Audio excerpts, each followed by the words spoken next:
السلام عليكم، أنا أخوكم عبد الله طارق، أحييكم جميعا. بالبداية أتمنى نصلي على النبي محمد وعلى آل محمد.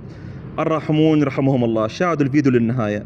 هاي القطة المسكينة أنقذتها من الموت بسبب ضربها من قبل الأطفال، كانت تاكل بالنفايات ويركضون خلفها. الحمد لله أنقذتها وقمت بنقلها قبل سنوات، ولغاية الآن هي عندي، ما غيرت مكانها أبدا. كل يوم معتادة تاخذني للمحمية إلا تاكل الطعام. شوف هذا الموقف الحلو، القطتين حامل والاثنين أنقذتهم، وهاي المشكلة ما تخلص أبدا، دائما الغيرة بينهم من يصيرون سوية. هسه نحاول نراضيهم بطريقتي الخاصة. مشكلتهم يتعاركن، كل واحدة تريد بس هي تكون قريبة مني. يا ريت كل واحد عنده أطفال ما بيها شي يعلمهم على الرحمة والإنسانية ونصحهم بعدم ضرب الحيوانات، وهذا الشي حرام يعاقبك عليه رب العالمين.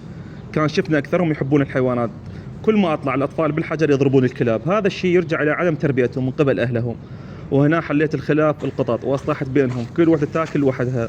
احبتي الكرام، وضعت دراي فود ومعلبات سمك مخصصه للقطط، والمسكينه بدت تاكل، معتادين عليها ما ياكلون الا بقيمهم، بس اتحرك يتركن الاكل ويرجعن وياي. وهنا وضعت الطعام للقطه الثانيه، الحمد لله كذلك بدت تاكل. هاي القطتين انقذتهم وعالجتهم لوجه الله، وصاروا بمكان امن بعيد عن اذيه الناس.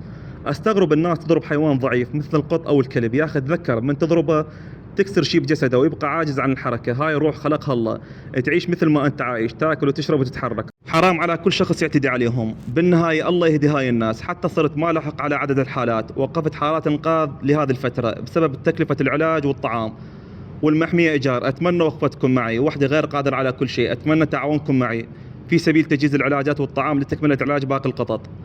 في أمان الله ورب يحفظكم جميعا.